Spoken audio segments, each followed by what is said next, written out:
Hey, welcome back to my channel. In this video, I'm gonna talk about top 5 best road bike helmets.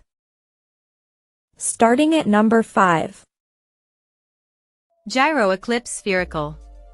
Specialized in Giro are two of the top contenders for every category that relates to helmets. Both brands make some of the best helmets on the market, and I've already featured the Climbers version of these helmets in other categories. For the aero category, it ends up being too close to call, so both the Giro Eclipse Spherical and the specialized Evade 3 are worth considering if you want to maximize your aero performance on every ride. A big consideration between the two is going to be fit. The specialized size guide puts me in a small while Giro says a medium. Measuring the two helmets, the Giro is the same width even though the larger size medium is longer.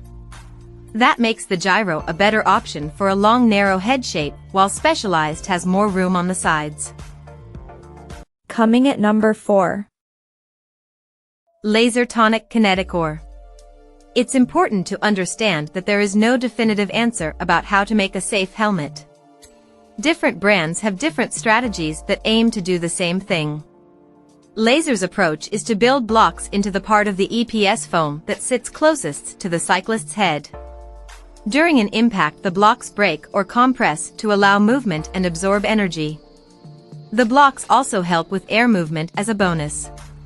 The name for this technology is Kineticore, and Lazer offers it at a variety of price points. The flagship option is the Lazer Vento Kineticore that offers more Kineticore blocks, aero optimization, and an innovative way of tightening up the rear cradle. It's a great helmet, but I've chosen to highlight the Tonic Kineticore because of its incredible price. At number 3. Specialized Prevail 3. Any company who wants to make a highly ventilated helmet has to figure out how to get the material that keeps you safe out of the way. Giro uses transparent bridges in the Aries, while Specialized takes a different approach by building an internal frame using woven aramid cables.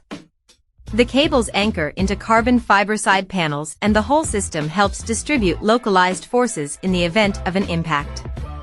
The side effect is that the incredibly strong cables are thin and stay out of the way of airflow. Completing the system of safety enhancements is MIPS AirNode.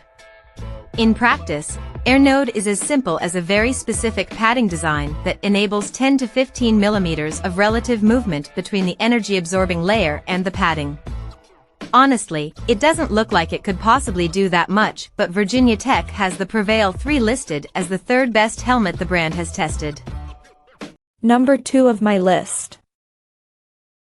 Kask Protone Icon. The Kask Protone Icon might be the definition of an all-around helmet. It's aero-optimized, but isn't going to compete with the best aero helmets.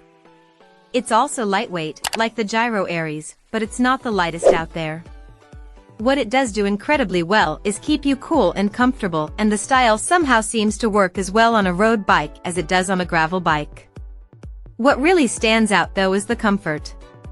The padding is thick and cushy, and the strap is something of a Kask trademark. Instead of standard webbing under the chin, Kask uses a synthetic leather that feels like it disappears as soon as you get it in place. The same is true of the easy-to-adjust rear cradle. The big dial feels substantial, and there is a ton of vertical adjustment that only requires a gentle push to get things where you want them. And number 1. Giro Aries Spherical. Over the last few years, the best road bike helmets have started to split in the same way that wheels or frames have. There are climbers helmets and there are aero helmets. The Giro Aries Spherical helmet falls into the climbers helmet category, meaning it's aimed at being lightweight and highly ventilated. It also means it's a replacement of the highly regarded Giro Ether MIPS. The Giro Aries Spherical takes the same idea of the previous design and turns up the volume. Like before, there are almost more vents than helmet, and it falls to a set of transparent arches to hold it all together. Instead of putting the MIPS liner inside, Giro uses the spherical design. MIPS Spherical allows two parts of the helmet to move against each other with no possibility of interrupting airflow, but the one problem this creates is that it takes a little extra push if you want to get the helmet higher on your brow.